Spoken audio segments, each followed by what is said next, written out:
présent, mon sujet, c'est euh, refléter l'engagement social dans les ateliers d'artistes migrants iraniens de première génération, une étude de mouvement Femmes, Vie, Liberté. Près d'un mois après la mort suspecte d'une jeune fille du nom Mahsa Amini en Iran, arrêtée par la police des morts pour avoir partiellement porté son voile, un mouvement appelé Femmes, Vie, Liberté s'est formé, qui a donné lieu à des milliers de manifestations et à des centaines d'œuvres d'art. Dans cette présentation, à travers des entrevues avec des artistes immigrants de première génération iraniens à Montréal, nous voulons comprendre les comportements, leurs ateliers et leurs œuvres,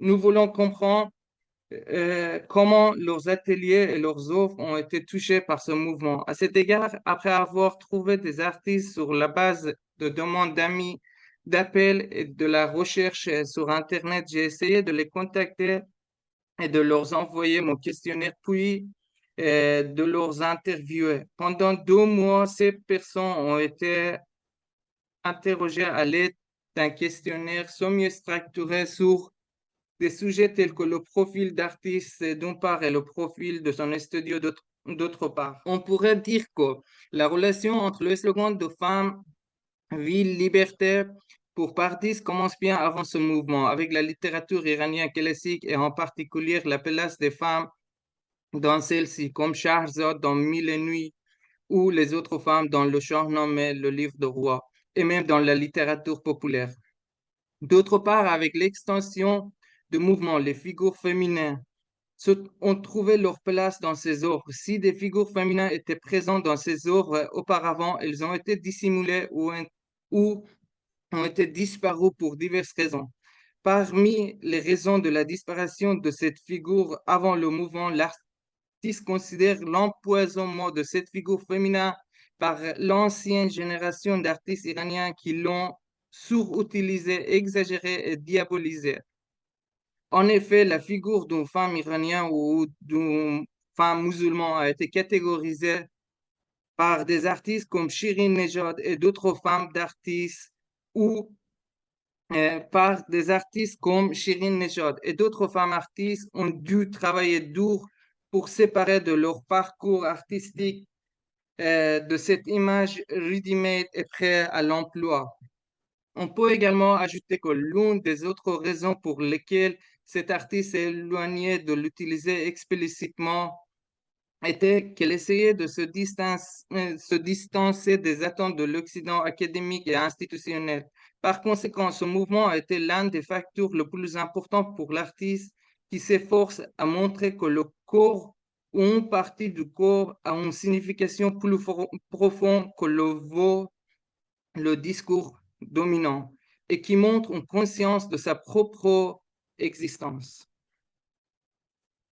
Khosrow Belahmandi, environ 2 ans après la révolution de 1979, en raison de ses idées marxistes, Khosrow a quitté l'Iran à travers les montagnes et les plains. Et après avoir traversé la Turquie, il a atteint l'Italie où il a vécu pendant plusieurs années. Puis en 1984, il s'inscrit en peinture à London, dans l'Ontario. Il s'est ensuite inscrit au programme de maîtrise de l'Université Concordia. Lorsqu'il s'installe à Paris pour étudier à Paris vite, son atelier est contraint à se diminuer et la taille de ses œuvres se réduit dans la même mesure. Dans la même mesure. C'est dans ce sens que l'on peut dire que les détails deviennent les plus importants et ce, jusqu'au point où le sujet perd son importance et les détails qui font le sujet deviennent importants. Khosrow considère son style de peinture comme la chaîne et la terrain. C'est la raison pour laquelle il s'est ensuite intéressé au tissu et au tapis. Il recherche l'art dans le contexte de l'abstraction et de l'imagination, et non dans ce qui est exprimé dans la politique et la société. Et selon l'artiste, répéter la réalité ou tout type d'illustration limite la peinture ou la créativité. À cet égard, L'artiste cite l'exemple de peinture iranien conservé au Metropolitan Museum de New York, où il a séjourné et étudié le pouvoir de l'imagination dans certaines pages d'un livre intitulé Shahnameh de Tahmasp. Selon lui, à l'époque de la création de l'œuvre, il était courant que l'artiste étend son imagination dans un coin de l'image qui n'est pas devant les yeux. Et devant les yeux, l'artiste devait dessiner des scènes liées à la guerre ou au roi. De point de vue artistique, le traitement de mouvement fin, vie, liberté par Rousseau n'a pas aucune place dans ses œuvres. Il convient de noter qu'aussi l'engagement social de Rousseau en tant qu'artiste n'est pas visible dans ses œuvres ou dans son atelier. Il est actif en tant que volontaire, mais aussi employé depuis 25 ans au sein de l'Association des artistes asiatique connu sous le nom d'Axe d'Asie. À cet égard, il a toujours fait de grands efforts pour que d'autres artistes internationaux soient vus à Montréal. Leila Zelli, elle a commencé son éducation artistique dès l'enfance dans l'atelier d'artistes bien connus en Iran et a ensuite étudié le graphisme au lycée, puis commencé à étudier la photographie à l'Université Azad de Téhéran qu'elle a finalement quitté au cours de ses dernières années d'études pour venir à Montréal. C'est à Montréal, à l'Université UQAM, qu'elle a commencé sa formation et continué pendant 6 ans. Le studio de Leila est situé sur la rue Sainte-Catherine, près de la Place des Arts, dans un bâtiment à plusieurs étages rempli d'écoles de danse et de différentes galeries. Le studio de Leila mesure environ 150 mètres de long et l'artiste le partage avec 4 autres personnes. La contemporanéité a toujours été présente dans le travail de Leila, mais avec le début du mouvement des femmes vie liberté, ce mouvement est devenu toute sa vie. Pendant cette période, elle consacre toute son activité Instagram aux actualités vidéos et films de ce mouvement. Et pendant plusieurs mois d'affilée, elle se retrouve avec d'autres Iraniens à Montréal à toutes les manifestations hebdomadaires. Et après chaque manifestation, artiste rentre à l'atelier tout seul et dessine un oiseau. Ces oiseaux expressifs et expérimentaux ont été créés dans l'instant, s'intitule Un chant pour traverser l'océan. Selon l'artiste, avec le début du mouvement, elle apporte l'expérience dans son travail. Parallèlement à ce mouvement, l'artiste a également participé à une exposition de groupe qui est aussi directement liée au mouvement. L'œuvre de Leila dans cette exposition s'intitule Alternative.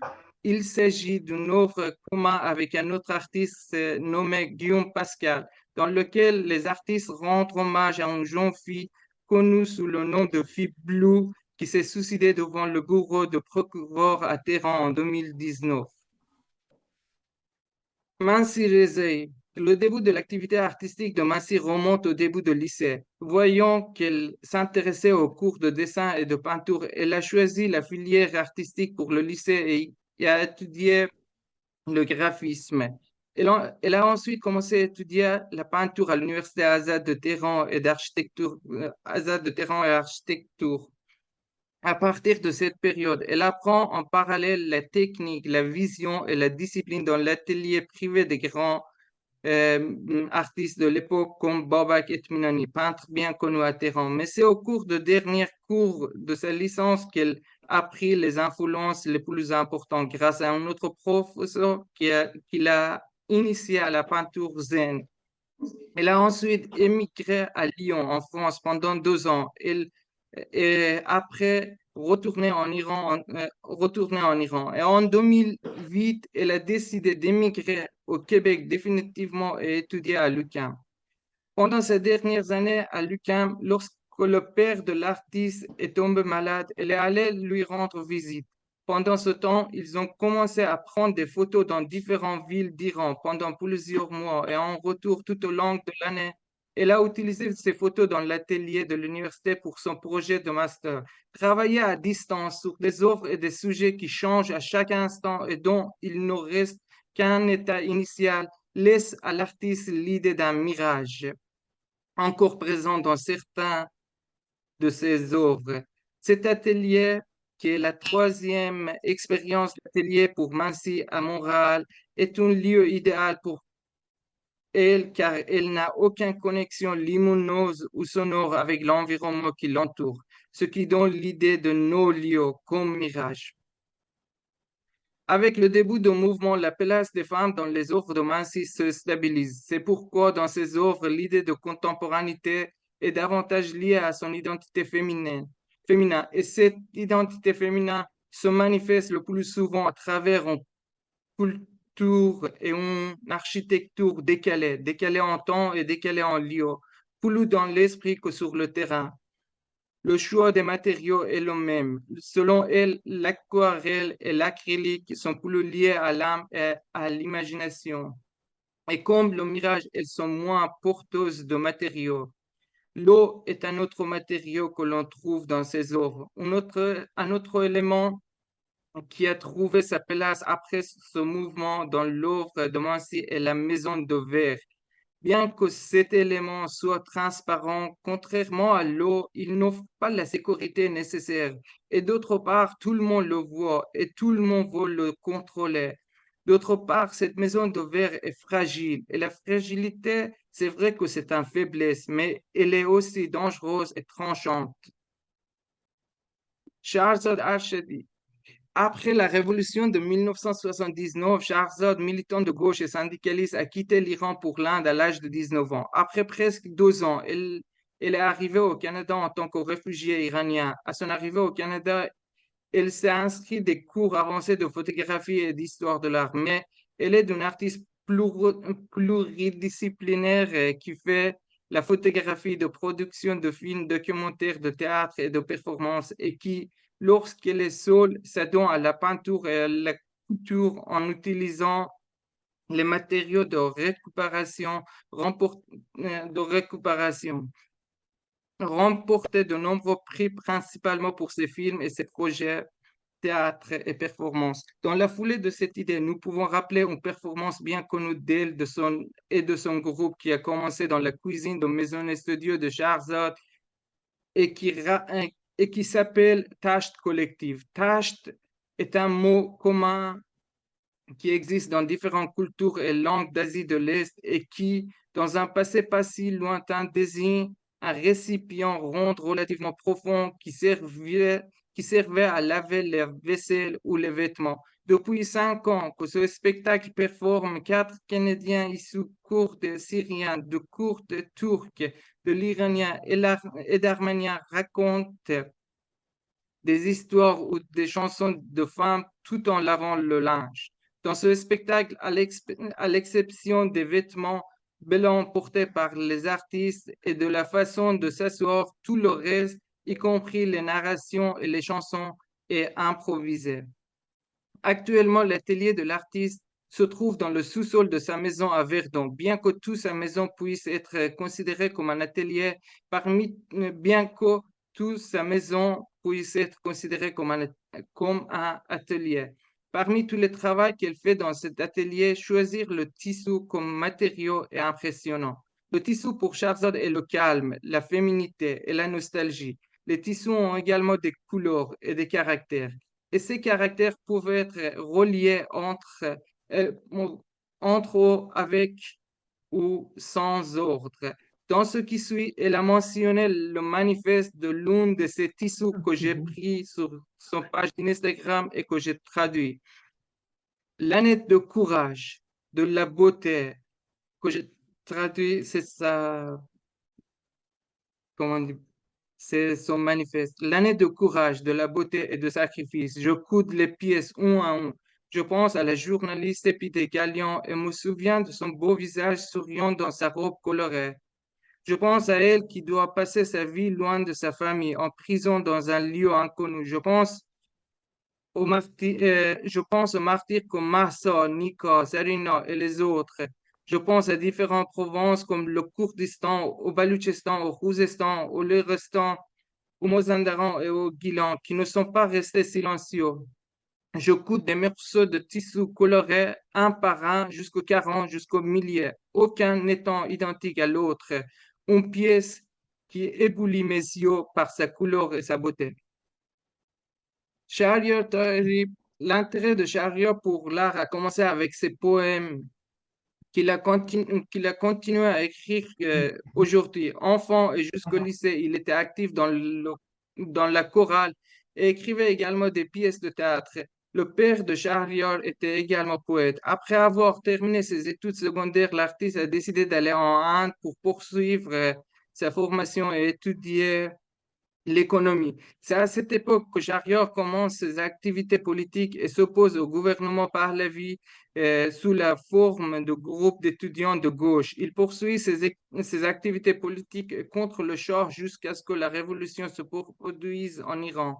Avec la révolution, l'artiste qui avait également un problème avec les valeurs de nouveau régime continue à s'opposer au nouveau régime, ce qui signifie qu'il n'a pratiquement aucune possibilité de retourner en Iran. C'est pourquoi en 1984, il abandonne son doctorat à mi-parcours et immigre de l'Inde au Canada en tant que réfugié, choisissant Montréal comme lieu de résidence. Par la suite, il a travaillé chez Atlas Taxi pour gagner sa vie parce que la relation de l'artiste avec son stylo a toujours été bien grâce à l'écriture de poèmes. Dans ce même taxi, en 2004, il commence à dessiner après une série de problèmes émotionnels.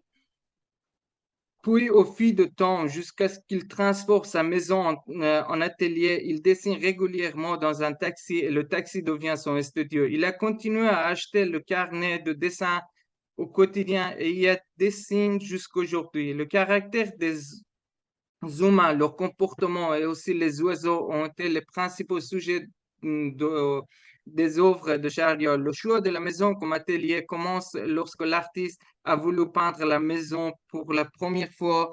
Pour la première fois, la sensation agréable qu'il éprouvait en appliquant la peinture sur la surface de l'œuvre était en fait le principal facteur qui l'incitait à poursuivre son travail. Puis, au fil du temps, il a choisi la toile comme surface de peinture et a ensuite affecté une pièce de la maison à l'atelier.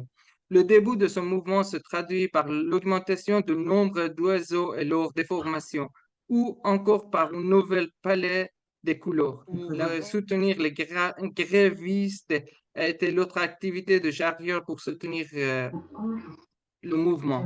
Reyhan Ebrahimi, l'activité de Reyhan est la céramique et qu'il soit en train de dessiner, de peindre ou performance, tout est soit pour la céramique, soit en utilisant la céramique. L'atelier qu'il possède est un atelier mixte situé dans un bâtiment industriel près du canal Lachine, où l'on trouve non seulement des céramiques, mais aussi des ateliers impression et même de réparation de bicyclettes. Le lieu de travail exact de Réhan dans cet atelier est d'environ 2 mètres carrés dans la section céramique de 150 mètres carrés. Bien que la plupart des travaux qu'elle effectue dans l'atelier soient de nature artistique, il lui arrive d'avoir recours à travaux non artistiques pour gagner sa vie.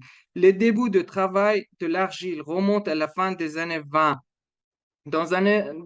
Des années plus tard, lorsqu'il est arrivé au Canada, il a d'abord étudié l'art à Uqam pendant quelques mois, puis s'est inscrit en bac à Concordia et a étudié la céramique. Cette période de son travail se concentre sur la question de l'identité et savoir qui nous sommes et sur l'incompréhension et l'interprétation erronée de notre définition. Donc, l'Iran a une présence importante dans les œuvres de Réhan. Le caractère de l'Iran qui est présent dans ses œuvres fait référence à une culture plus large que les frontières de l'Iran actuel. Les œuvres de Rayhan recréent les formes et les motifs issus de l'archéologie iranienne, ainsi que les motifs et les formes des périodes historiques et islamiques.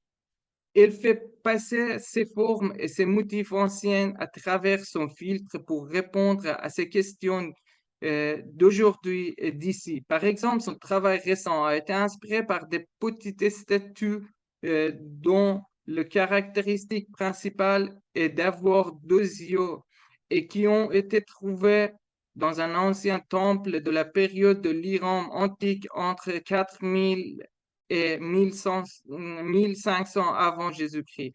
Et l'on recrée 2000 avec de nouvelles couleurs et de nouveaux motifs. Et au lieu de deux yeux, et l'on appelait ces quatre, dos à l'avant et dos à l'arrière, comme le migrant. Ces statuettes regardent vers l'avant et de voir l'avenir. Et en même temps, ils regardent vers l'arrière et le passé. De même, dans cette œuvre, la variété des couleurs et le nombre de statues sont un signe de la variété des ethnies et de la diversité des personnes et des groupes dans l'axe culturel de l'Iran. Un autre exemple qui peut nous rappeler son point de vue remonte à la résidence de Réhan au musée de Beaux-Arts de Montréal. Pendant cette période, elle a travaillé sur des coupes en forme de coque qui, selon le musée, provient de l'Iran, mais c'est l'art chinois que l'on peut voir dans les œuvres iraniennes et qui, à l'origine, pourrait être de Chine. Dans son article, elle donne plusieurs exemples qui montrent que la fabrication de coqs et d'autres oiseaux est une tradition vieille de plusieurs milliers d'années en Iran, dont des exemples similaires à ceux de la Chine. Mais l'influence de Chine n'est pas tout. Elle avoue la même interprétation pour œuvres islamiques de l'Iran, c'est-à-dire que l'Iran avait la religion de l'islam parmi différentes religions et cultures. Oups,